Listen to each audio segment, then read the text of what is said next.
قرآن مجید کی آیت میں نے تلاوت کی، اللہ فرماتے ہیں الف لام میم احسب الناس ان یترکوا ان یقولوا آمنا۔ اللہ فرماتے ہیں کیا لوگوں نے یہ گمان کیا ہے کہ انہیں چھوڑ دیا جائے گا صرف یہ کہہ دینے پر کہ ہم ایمان لے آئے؟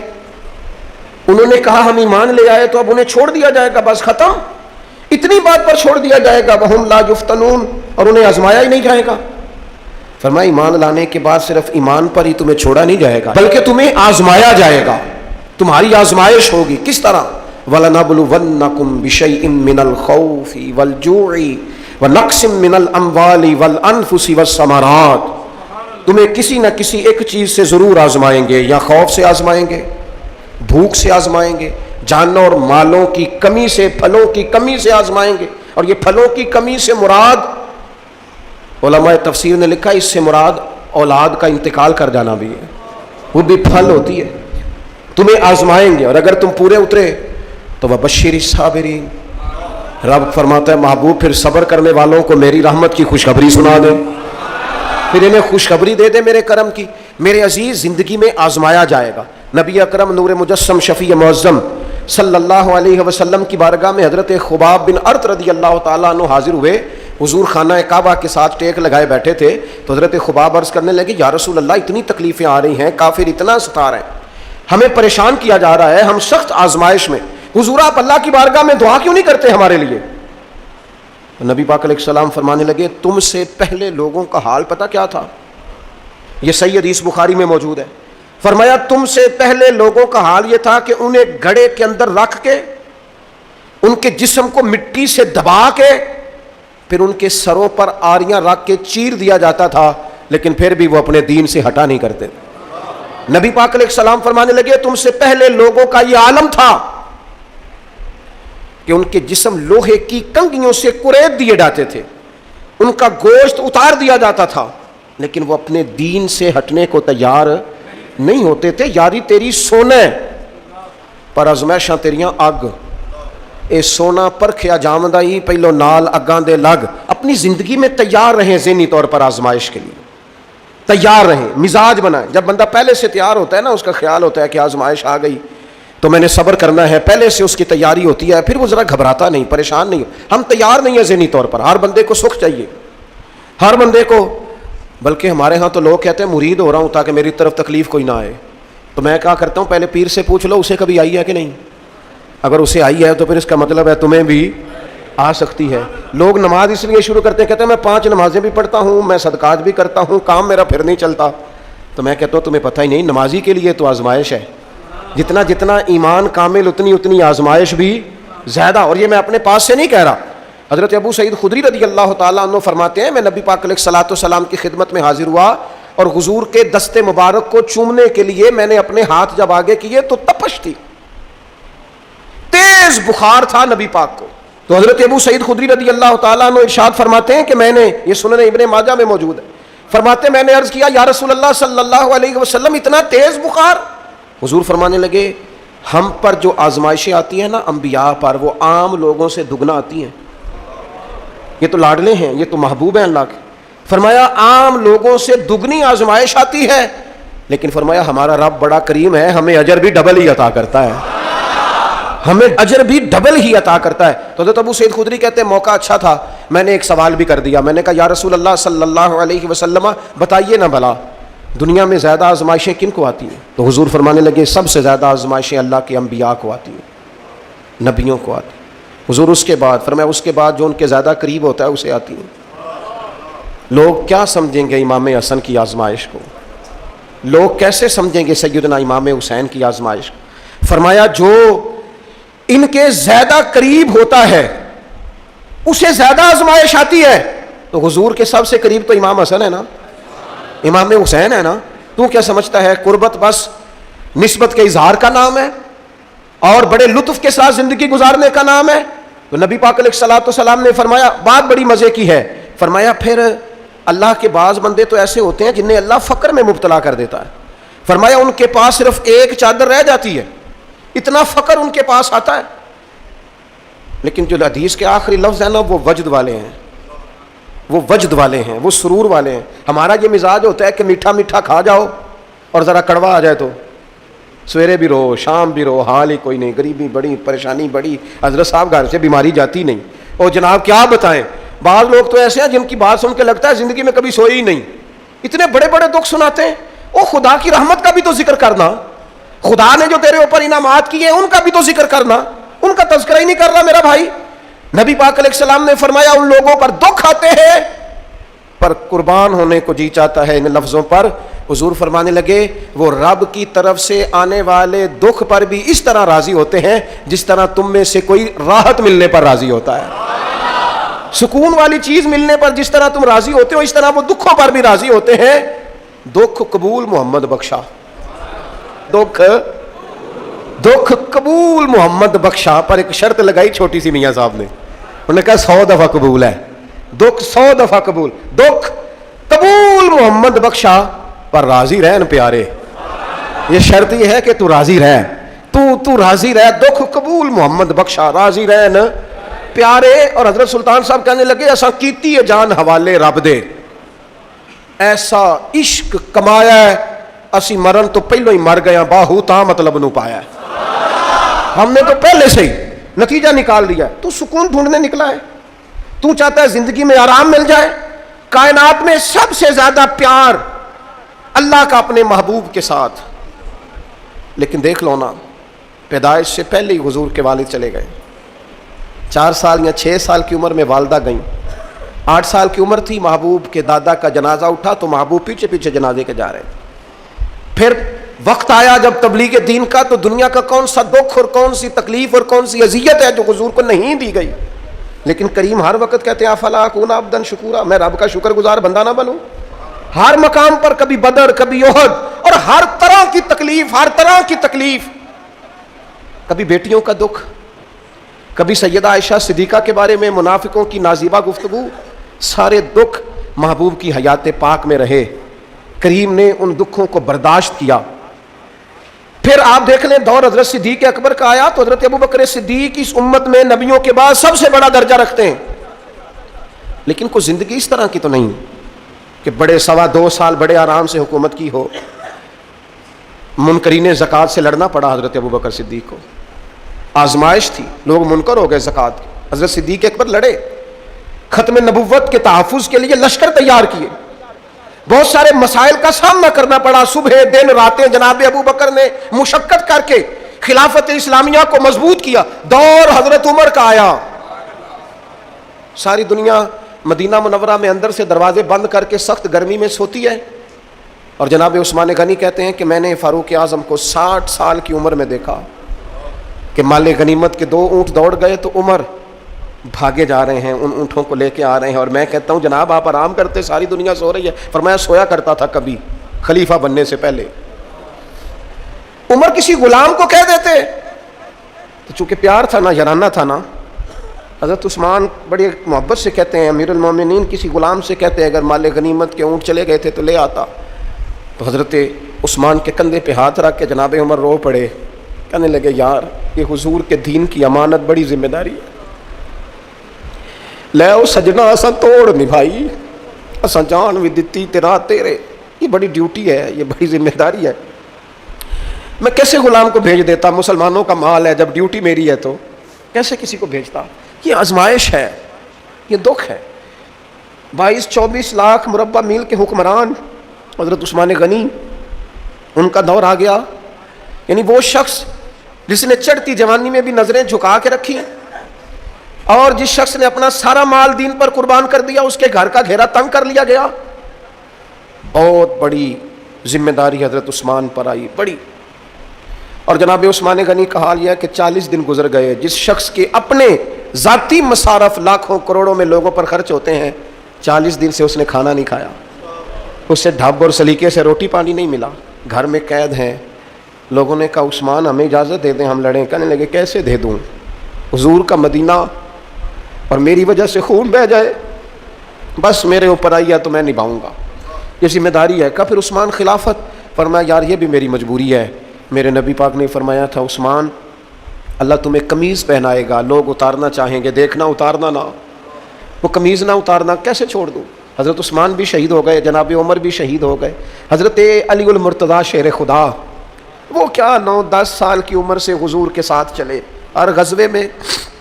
ہر میدان میں، ہر جہاد میں، ہر جگہ آگے آگے۔ ان لوگوں نے دین سے نفع نہیں لیے۔ حضرت علی المرتضیٰ شیر خدا تو کوفے کی جامع مسجد کے پاس کھڑے ہو کے کہتے تھے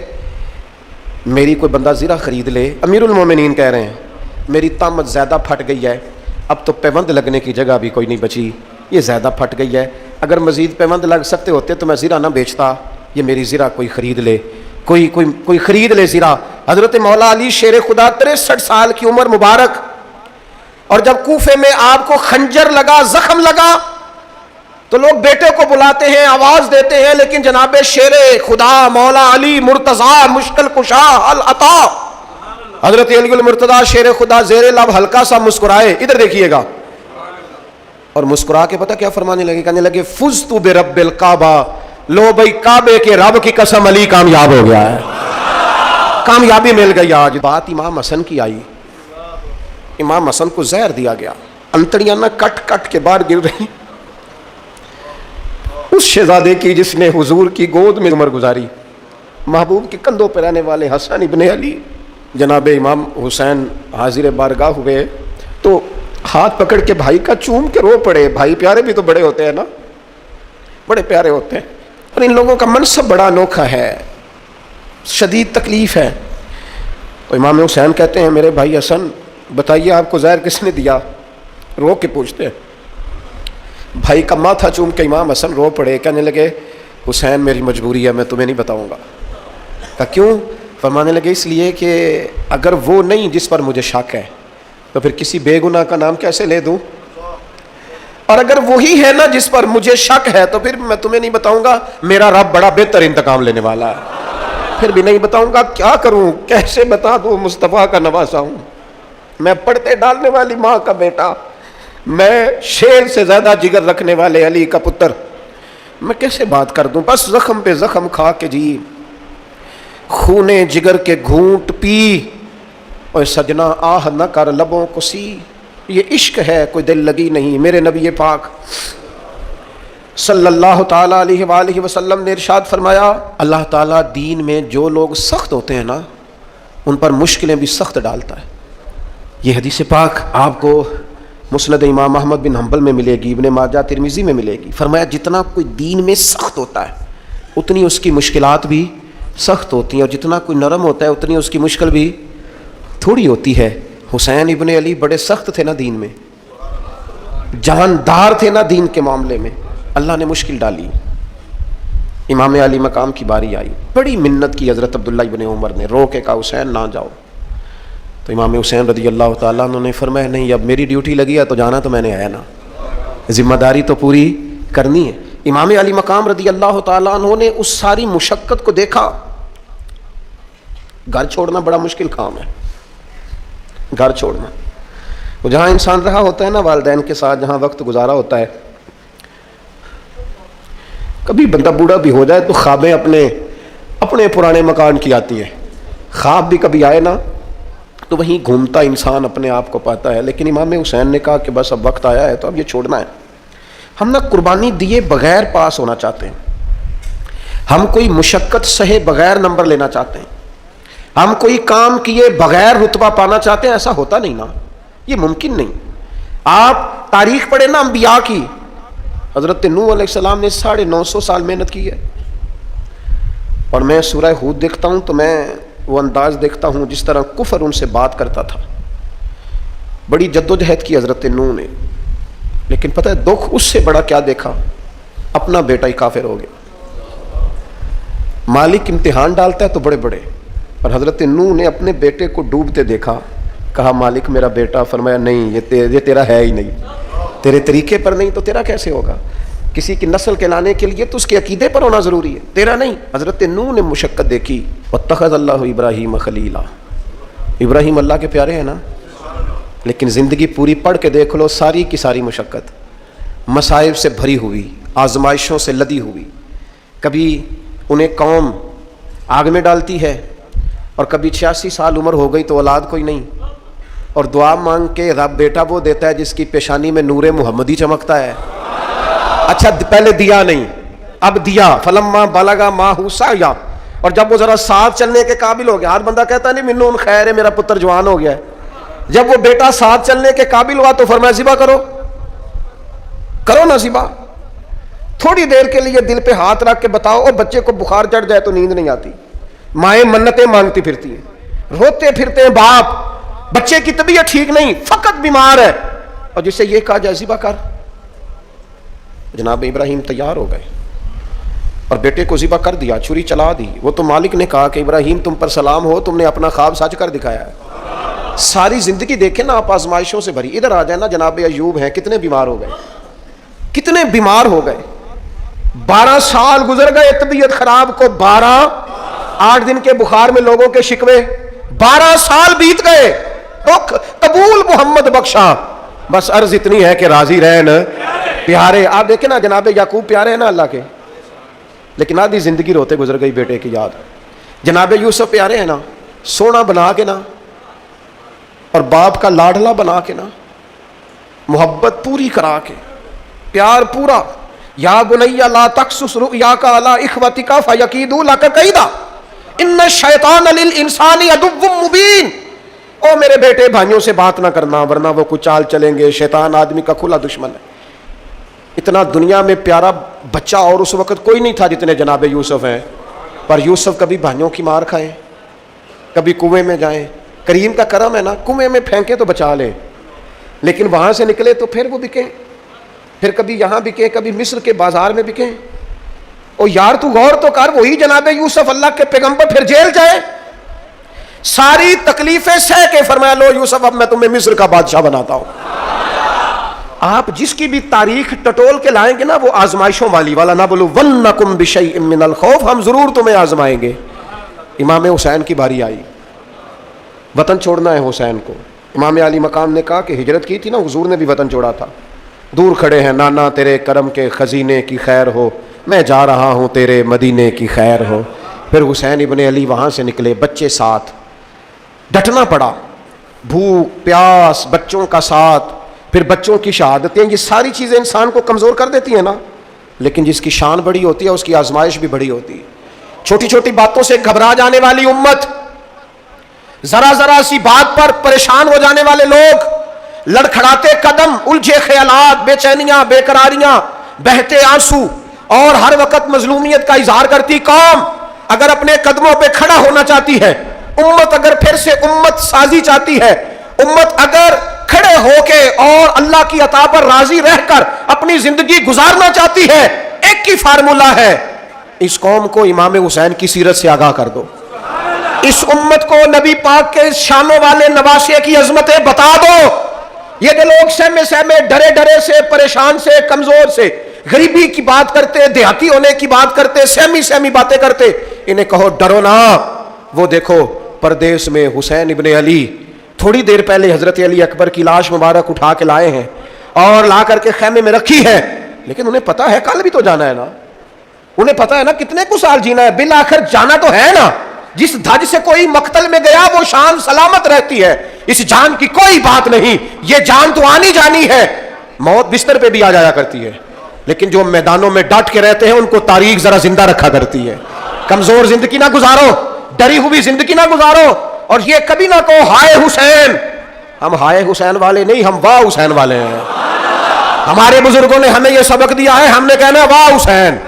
کیا کمال کر دی امام علی مقام نے، واہ حسین آپ کی عظمت پہ قربان۔ اتنے سارے دکھوں کے باوجود جب شانوں والے نانا کا شانوں والا پوتا، عظمتوں والی ماں کا عظمتوں والا بیٹا، جرت مند باپ کا بیٹا میدان میں نکلنے لگا ہے تو ڈرا ڈرا سہما سہما رو کے دلاسے دے کے آنسو پوچھ کے نہیں، بلکہ امام حسین نے ڈٹ کے کھڑے ہو کے وہ امامہ سر پہ باندھا جو محمد عربی نے عطا فرمایا تھا،